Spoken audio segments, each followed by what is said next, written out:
E aí, estamos de volta. Agora vamos conhecer melhor o petróleo, galera. Vamos continuar? Então, nós já falamos, na outra aula nós falamos sobre matriz energética, falamos de matriz elétrica, fonte renovável e não renovável, damos uma geral sobre o que é um fóssil e o carvão mineral. Agora nós vamos começar a falar sobre o petróleo. É lógico que aqui a gente vai dar uma introdução, porque a gente vai voltar a falar principalmente a questão de petróleo no Brasil. Ok? Bom, quando você fala em petróleo, né, só relembrando alguns aspectos, ok? Nós sabemos que o petróleo é um combustível fóssil, acabamos de falar sobre isso, é um combustível fóssil. E ele é um fóssil originário de matéria orgânica, no caso formado por micro-organismos. E a origem do petróleo é uma origem marinha, quer dizer que o petróleo ele é formado no fundo de lagos, mares e oceanos, certo? Porém, uma coisa que com certeza você deve saber é que a extração do petróleo, apesar da origem ser marinha, a origem é marinha, mas a extração do petróleo ela pode ser terrestre no continente ou você pode explorar o petróleo no mar nas regiões chamadas plataforma continental. E aí vem aquela pergunta, né? Ora, mas se a produção, se a origem do petróleo está ligada a uma origem marinha, como é que eu tenho uma extração terrestre? Como é que eu vou extrair petróleo no continente se ele é formado no mar? Né? Então aí nós temos duas grandes chances. Ou aquele lugar, há milhões de anos atrás, foi leito oceânico, certo? Onde houve a formação do petróleo e ali, né, por alguma razão a água recuou, alguma coisa e deu origem a uma parte continental. Ou o petróleo ele foi formado numa região marinha, ele infiltrou pela porosidade das rochas, tá? E se depositou numa área terrestre, certo? Por quê? A palavra petróleo, pessoal, óleo, petro, é pedra, tá? Então, o que significa petróleo, né? Deixa eu arrumar aqui. A palavrinha petróleo, galera, significa o quê? Significa óleo de pedra. Então, muita gente acha, com certeza, talvez já pensou um dia, que o petróleo você encontraria, no caso, assim, uma grande área, por exemplo, como se fosse uma reserva aqui, tá? Superfície. Aí você teria uma reserva e você encontraria esse óleo aqui, né? E aí você vai lá, coloca ali como se fosse tipo de um cano, tipo parece um canudinho, né? E vai lá e extrai esse petróleo. Não é bem assim, né? O petróleo, na verdade, ele tá presente na porosidade da rocha. Eu sempre falo que é como se, para você imaginar, como se a rocha fosse uma esponja encharcada de óleo, né? Esse óleo está na porosidade dessa esponja. Por isso que o petróleo, até mesmo a formação e extração, só vai ocorrer em áreas de formação sedimentares. E aí você deve estar lembrado que nós já falamos que uma rocha sedimentar é uma rocha que tem porosidade, certo? Então, na verdade, o petróleo, pessoal, é um óleo presente na porosidade das pedras, das rochas. Por isso que a gente chama de petróleo, óleo de pedra. Ok? Então a origem do petróleo é de uma origem de micro-organismos que foram depositados no fundo de mares, lagos, oceanos, tá? Então ela tem uma origem basicamente marinha, né? E que foram soterrados por sedimentos durante milhões de anos, ok? E a extração, ela vai ser terrestre, certo? Nessa situação, ou aquele lugar um dia, milhões de anos foi leito de oceano, ou esse petróleo se formou num lugar e infiltrou na rocha e se depositou em outro, ok? Mas a maior parte das reservas e a maior parte da extração de petróleo no mundo, inclusive no Brasil, é uma extração marinha. Inclusive, quando você fala em Brasil, a plataforma, a região que tem a maior produção de petróleo no Brasil, chama-se Bacia de Campos, que fica no litoral do estado do Rio de Janeiro, que é o maior produtor brasileiro de petróleo, ok? Bom, vimos que também como ele é um fóssil, ele é um combustível não renovável, também altamente poluidor, ele é considerado o grande responsável pelo aquecimento global, porque ao você queimar o petróleo, né, ou como combustível, ou numa termoelétrica, ao queimar o petróleo, você vai mandar uma grande quantidade de CO2 para a atmosfera, né, que vai ser um dos grandes responsáveis, no caso, pelo efeito estufa, ok? Bom, para que serve o petróleo? Qual é o uso do petróleo? Então, o petróleo ele é usado primeiro como um combustível, certo? É do petróleo que você vai extrair a gasolina, que você vai extrair o óleo diesel, que você vai extrair querosene e diversos tipos de óleos e derivados, certo? Então, no caso, como combustível, gasolina e diesel seria, ou querosene, seriam grandes combustíveis derivados do petróleo, né, usado no transporte. Mas o que hoje a gente coloca que a maior importância hoje do petróleo são os diversos derivados que você extrai do petróleo. Então, tudo que você imaginar de sintético, tudo que você imaginar de borracha sintética, de acrílico, de plásticos, tá? Você tem derivado de petróleo. Se a gente pensar no teu momento, no teu dia a dia, com certeza no material que você está usando do seu celular, do seu computador, ou eu usando aqui, com certeza, esses acrílicos, essas coisas que nós usamos, tem derivado de petróleo. Até mesmo no nosso tecido. Se a tua camiseta, a tua roupa tem poliéster, poliéster é um derivado de petróleo. Então, na verdade, a questão do uso do petróleo não é apenas como servir como um combustível, né? Hoje, a grande importância do petróleo é ser usado nos diversos derivados. E aí vem o problema, né? Substituir o combustível, você tem alternativas. Você tem outros combustíveis que substituem a gasolina, por exemplo, ou diesel. O problema é que ainda nós não temos grandes alternativas até então para substituir os derivados do petróleo. Também ele é usado na geração de energia elétrica. Inclusive, ele pode ser usado na geração de energia em termoelétricas. E aí, no caso, estaria sendo utilizado na termoelétrica o óleo diesel.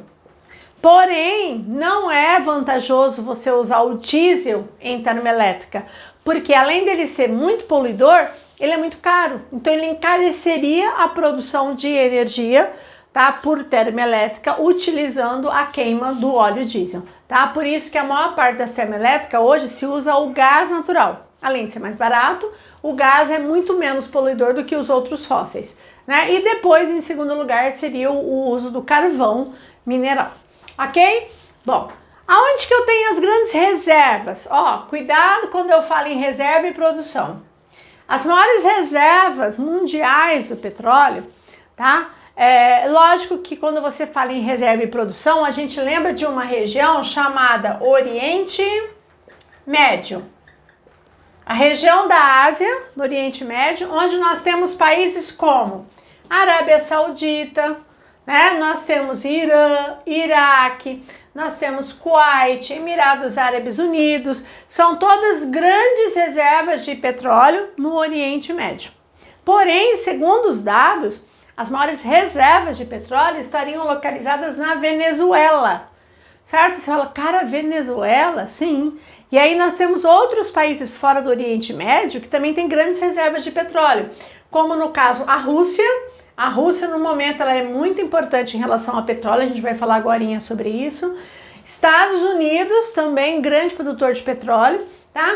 E países da África, como Líbia, como no caso a Argélia, como a Nigéria, Gabão, que são grandes produtores de petróleo no continente africano, ok? Bom, mas de maneira geral, você fala assim, nossa, mas a Venezuela, cara, na verdade, assim, o petróleo não é tudo igual. Petróleo tem tipos de petróleo, né? Que nem carvão, não são todos iguais. E o problema é que o petróleo encontrado na Venezuela, ele é considerado um petróleo mais pesado. E esse tipo de petróleo, para ser usado, você tem que passar por um maior processo de refino e transformação, né? E isso acaba encarecendo o produto, sendo que boa parte daquele petróleo mais leve, que ele é usado em vários setores de derivados do combustível, são muito encontrados na Arábia Saudita, no Irã, no Iraque. Então, apesar da Arábia Saudita hoje ter uma reserva considerada menor do que da Venezuela, o petróleo da Arábia Saudita tem um mercado muito maior do que o petróleo venezuelano. Tranquilo?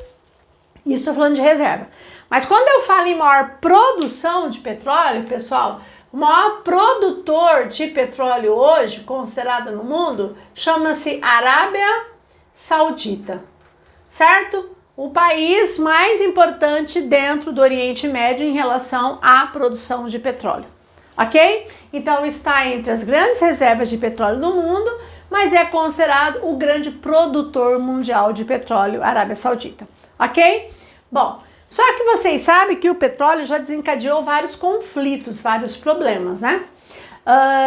Várias guerras já aconteceram para dominar as reservas de petróleo. Então, quando você fala, por exemplo, de Oriente Médio, geralmente sempre a gente fala de crises e conflitos no Oriente Médio, né? As guerras do Golfo, guerra entre Irã e Iraque, né? De várias outras disputas, diretas ou indiretas, tem uma relação com a dominação da região por causa das reservas de petróleo, ok? Bom, como é o combustível mais usado, nós vimos, é o combustível mais usado como matriz energética no mundo e também no Brasil, certo? Não só como combustível, como os derivados, a importância do preço do petróleo, ele acaba tendo assim uma participação fundamental na economia mundial, né? E nunca se falou tanto de preço de barril do petróleo como nos últimos meses, que a gente vai estar falando agorinha, tá? Só que para a gente entender antes, nós temos que estar lembrando basicamente o que significa OPEP, quem é OPEP. Ora, o que é OPEP, Celiusa? OPEP seria Organização dos Países Exportadores de petróleo, certo? Organização dos Países Exportadores de petróleo. Nós sabemos que nós já vimos há um tempo atrás o que é um cartel. Vocês sabem que um cartel, pessoal, é quando você tem um grupo de empresas, ou no caso aqui de países, né, que eles monopolizam um determinado produto, onde eles determinam preço, quantidade, mercado, ou seja, eles monopolizam tudo que estiver relacionado em relação ao produto. Sabemos que um cartel é proibido, porém também sabemos que a OPEP, ela forma um grande cartel do petróleo. Por quê? Porque essa organização, praticamente, ela determina, pessoal, olha só o que a OPEP faz. Ela determina praticamente o preço do barril do petróleo, quanto que vai custar em média o preço do barril do petróleo. Ela vai determinar também a quantidade de produção, certo? Então, na verdade, nas mãos da OPEP, ou seja, desses países que comandam essa organização, elas acabam praticamente definindo o que se produz de petróleo no mundo e o preço do petróleo que vai ser cobrado no mundo inteiro. Por isso que é considerado a OPEP um grande cartel do petróleo, porque ela acaba monopolizando e definindo tudo isso, ok? Bom, alguns países que pertencem à OPEP, né? Perceba que a grande maioria são países do Oriente Médio, né? E que estão entre os grandes produtores. Então nós temos o Irã, nós temos o Iraque, Kuwait, Arábia Saudita, que é o grande líder hoje da OPEP, a Arábia Saudita, é o país que lidera, né, a organização. E aí nós temos países fora do Oriente Médio que também pertencem à OPEP, como a Venezuela. A Venezuela e também tem um outro país aqui da América do Sul, o Equador. Venezuela e Equador fazem parte da OPEP, certo? São os dois países aqui da América que fazem parte desse grupo predominantemente asiático, certo? E temos países da África, como a Argélia, Líbia, Nigéria, Gabão, que são países africanos que também são membros da OPEP. E ainda tem outros, né? Tipo Indonésia, no Sudeste Asiático, ok? O que a gente observa? Que a maior parte dos países membros, tá? São países do Oriente Médio, que são os originários, o que deram origem, basicamente, a essa organização, e outros países que foram ingressando, né, à OPEP. Como eu falei para vocês, eles definem a produção, ok? E durante toda a história, né, do petróleo, principalmente, né, da segunda metade do século passado até agora, o petróleo passou por grandes crises, Nós tivemos momentos que o preço do barril do petróleo estava extremamente alto, de repente houve grandes quedas, depois teve um período, né, de uma certa estabilização. Então, o que acontece? Crises políticas, crises ligadas a conflitos numa região, ou muitas vezes de interesse em determinada região, já desencadearam as famosas crises mundiais do petróleo. Então, aqui eu citei para vocês quais são as 3 grandes crises mundiais do petróleo. Nós temos a crise de 1973, a crise de 1979 e a crise de 1991, tá? Eu vou apagar esse pedacinho aqui para eu estar explicando um pouquinho melhor sobre essas crises aqui, para facilitar, ok? Bom, o que a gente observa, pessoal? Deixa eu apagar rapidinho aqui, um minutinho, que aí a gente já continua direto aqui.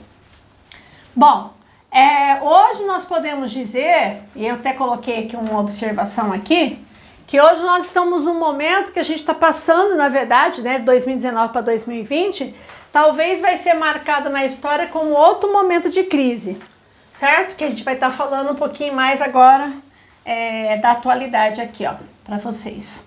Então vamos lá, deixa eu só apagar rapidinho aqui, vamos lá. Então deixa eu explicar mais ou menos para vocês.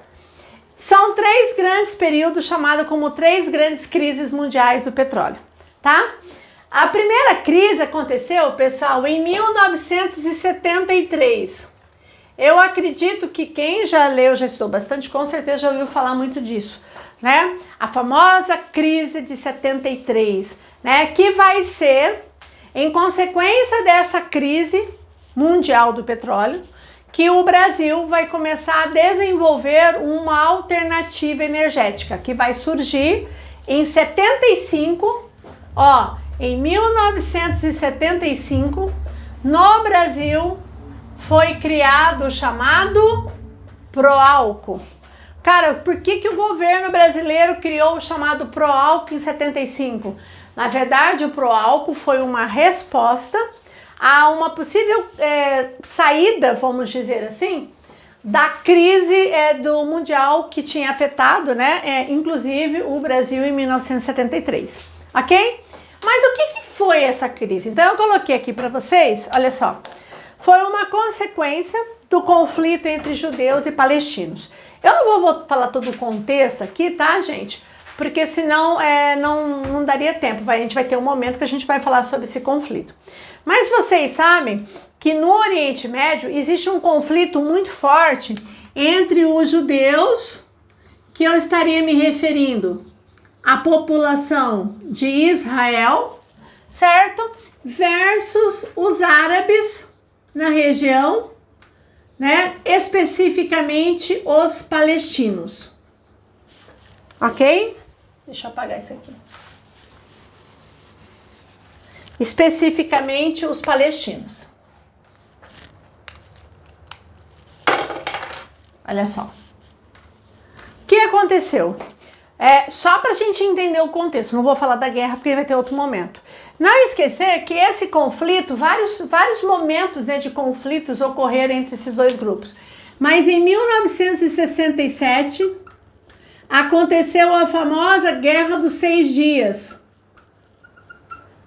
onde menos de uma semana, em 6 dias, Israel vence o conflito com diversos países árabes da região, como o Egito, vence o conflito em relação à Síria, à Jordânia, tá? E até mesmo com os palestinos. E como consequência dessa Guerra dos 6 Dias, Israel tomou vários territórios, né? Foram ocupados vários territórios, não só territórios do Egito, da Jordânia e da Síria, né? Vocês sabem que até hoje existem conflitos entre alguns países como Israel e Síria.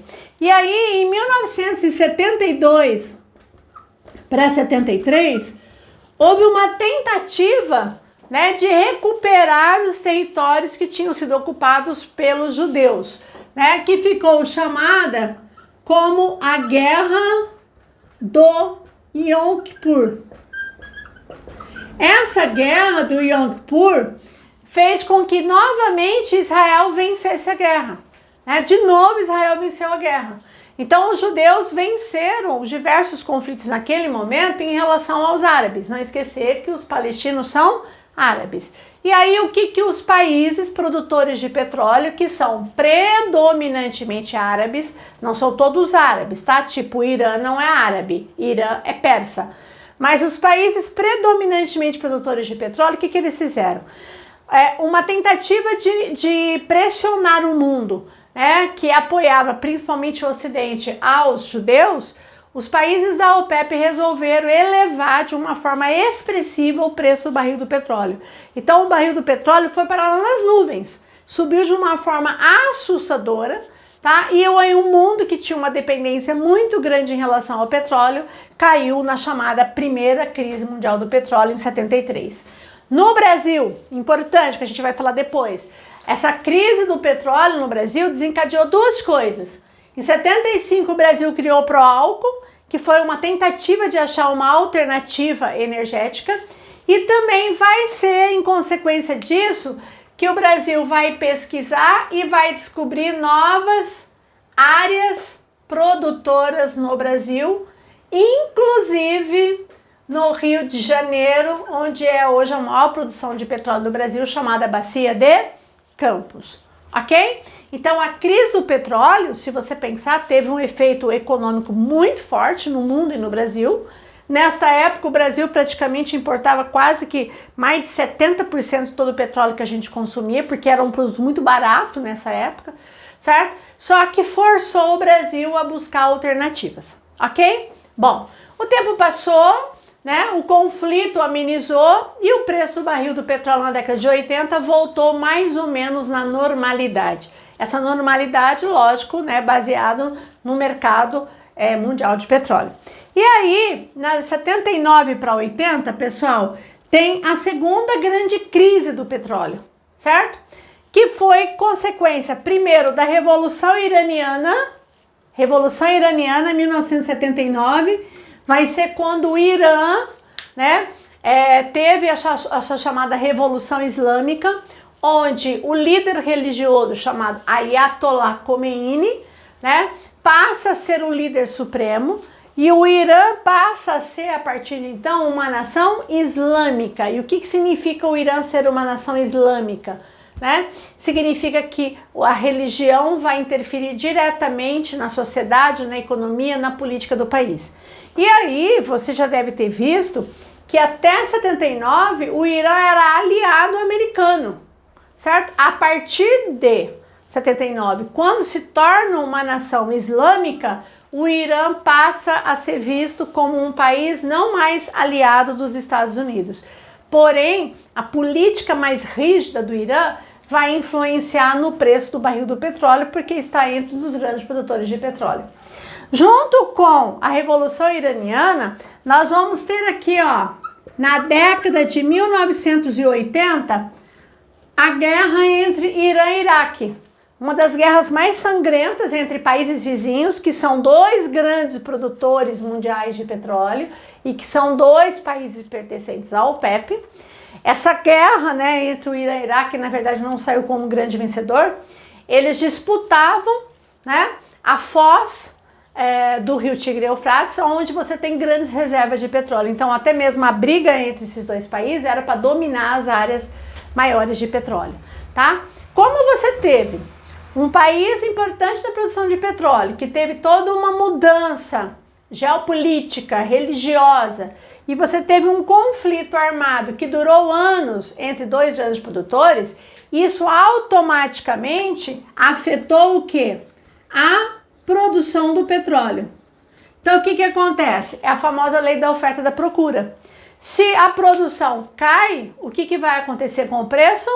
Sobe. Então, como a gente tinha um conflito armado dentro do Oriente Médio, envolvendo dois grandes produtores de petróleo, certo? Dentro desse contexto, a produção caiu e teve o aumento do preço do barril do petróleo. Foi a chamada segunda crise mundial do petróleo. E a terceira grande crise mundial do petróleo foi em 1991. O que aconteceu em 1991, pessoal? 1991 foi a chamada Primeira Guerra do Golfo, o que foi a chamada Guerra do Golfo, tá? Só para você entender o contexto. Foi quando o Iraque ele invadiu o território do Kuwait. Na época, presidente iraquiano era o senhor Saddam Hussein, certo? O Iraque invadiu o Kuwait.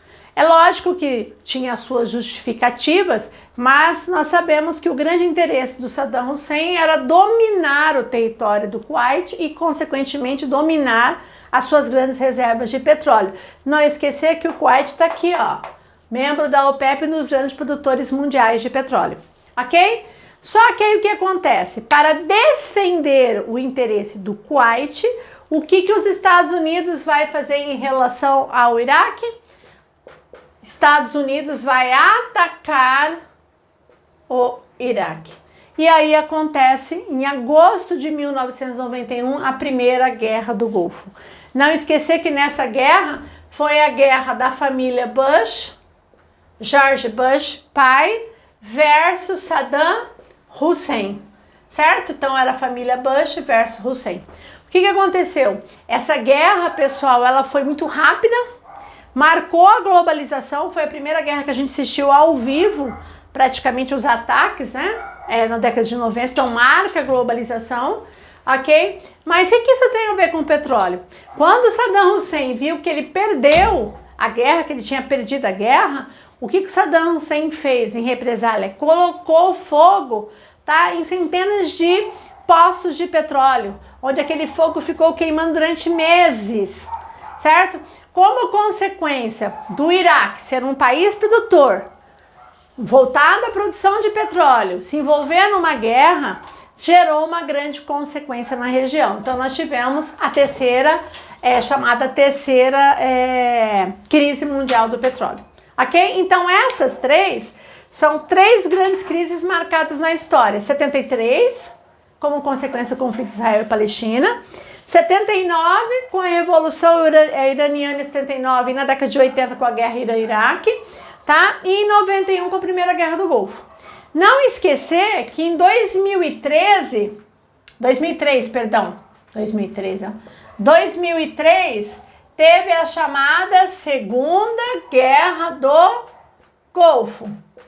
Segunda Guerra do Golfo, quando novamente ocorreu um conflito de Estados Unidos versus Iraque, que os Estados Unidos atacou o Iraque, agora era o George Bush, W. Bush, o filho, versus, de novo, o Saddam Hussein, certo? Isso aqui foi uma consequência do 11 de setembro, tá? Que a gente vai ver mais pra frente. Então, quando teve de novo essa guerra, né, do Golfo, a Segunda Guerra do Golfo, também interferiu no preço do barril do petróleo. Perceba que os conflitos que nós estamos falando aqui, esses três, são três momentos e até mesmo esse quarto que envolveram países produtores de petróleo no Oriente Médio. Então, todo conflito ou toda uma relação direta com algum grande produtor de petróleo na região vai afetar diretamente o barril do petróleo, tá? Bom, mais recentemente, vamos entender agora. Eu coloquei essa observação aqui para vocês prestarem atenção, o seguinte. Primeiro, olha o preço do barril do petróleo. 2011, o barril do petróleo estava $100 o barril. 2011 estava em média de $100 o barril. Aí em 2015 o barril do petróleo caiu pela metade, $50. Cara, o que aconteceu? Qual foi o fator que fez com que de 2011 para 2015 o preço do barril do petróleo despencasse? Então, o seguinte, a gente não pode deixar de falar, eu vou pagar esse pedacinho só para a gente citar aqui, seguinte, vocês sabem, né, você já deve ter ouvido, a gente vai estar falando isso mais para frente, que o Irã sempre foi acusado pelo Ocidente, inclusive pelos Estados Unidos, tá? De enriquecer urânio para a produção de armas nucleares. Então, o mundo, principalmente os Estados Unidos, sempre acusou de o Irã estar desenvolvendo armas nucleares. Então, ele enriquece urânio, não com o objetivo de produção de energia nuclear, mas sim como matéria-prima na produção de armas. O Irã sempre negou, negava, porque agora ele afirma. Aí o que aconteceu? Em 2014, em consequência, né, do Irã estar enriquecendo urânio para fins militares, o Irã sofreu diversas sanções econômicas que foram votadas pela ONU. Então, o que aconteceu? O Irã foi punido, foi penalizado, certo? Porque estaria desrespeitando uma resolução internacional de não produzir armas nucleares, certo? E aí o que aconteceu? A ONU, certo?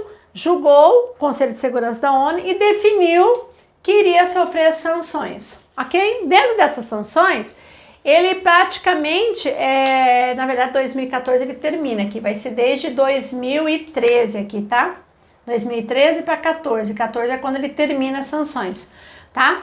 O que vai acontecer? Ele vai sofrer um período muito grande economicamente, por quê?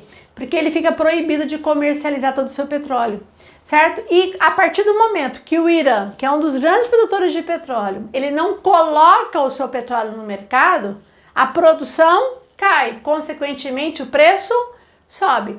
Então você pega, por exemplo, 2011, tá? Até 2015, olha lá, média de $100 o preço do barril. Olha só, lógico que ele oscilava de ano para ano. E aí o que aconteceu em 2015? Por que o preço do barril do petróleo despencou? Porque essas sanções que foram impostas pela ONU, depois de um acordo fechado, né, com Estados Unidos e países da Europa em 2014, tá, no governo Barack Obama, cortou essas sanções e o Irã voltou a exportar o petróleo.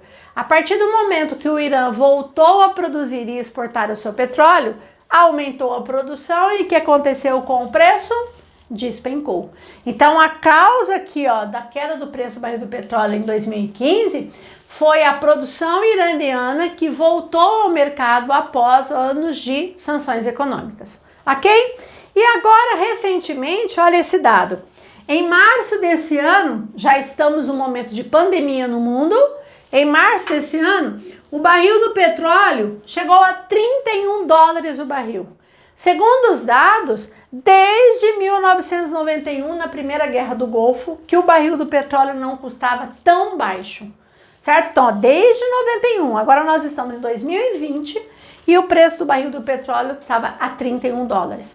Hoje, junho, tá? Nós estamos agora em junho de 2020, tá? O barril do petróleo está sendo cotado em média de $38 o barril. Muito abaixo dos 50, certo? Que já é um valor baixo e muito longe de 9 anos atrás que o barril do petróleo custava $100. O que vocês imaginam? Países como, por exemplo, a Venezuela, que tem uma dependência total da sua economia do petróleo, nesse período, nossa, positivo. Agora, com esse preço lá embaixo com o barril do petróleo, imagine como isso afeta a economia de um país que depende totalmente de um só produto, como no caso a Venezuela e diversos países ligados ao Oriente Médio, tá? Só para fechar, por que houve essa queda? Na verdade, o que acontece? O mundo já vinha, né, desde 2018, 2019, tendo uma queda na produção e no consumo.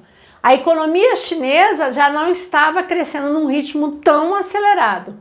Se a economia está crescendo de uma forma mais lenta, o consumo de combustível também cai, certo? Aí é a lei da oferta e procura. Se eu tenho uma grande oferta do petróleo e o consumo caiu, o que começa a acontecer com o preço? Começa a cair, certo? É o que é a tendência de mercado. Mas o que desencadeou essa grande crise aqui, ó, no início desse ano? Foi quando o Arábia Saudita, percebendo que o preço do barril estava muito baixo e como ela é a grande líder da OPEP, o que ela resolveu fazer? Nós vamos reduzir a produção de petróleo no mundo, certo? Então ela, como eu falei, ela tem um total, o grupo tem um total controle até mesmo da quantidade de produção de petróleo. Ela falou, olha, nós vamos reduzir a produção de petróleo. Se a gente reduzir a produção do petróleo e o consumo, mesmo que estiver baixo, mas se cai a produção, automaticamente o preço sobe. Então seria uma alternativa que os países da OPEP estariam tomando, certo? Para quê? Para pressionar o aumento do barril do petróleo. Porém, quem foi contrário que desencadeou toda essa crise?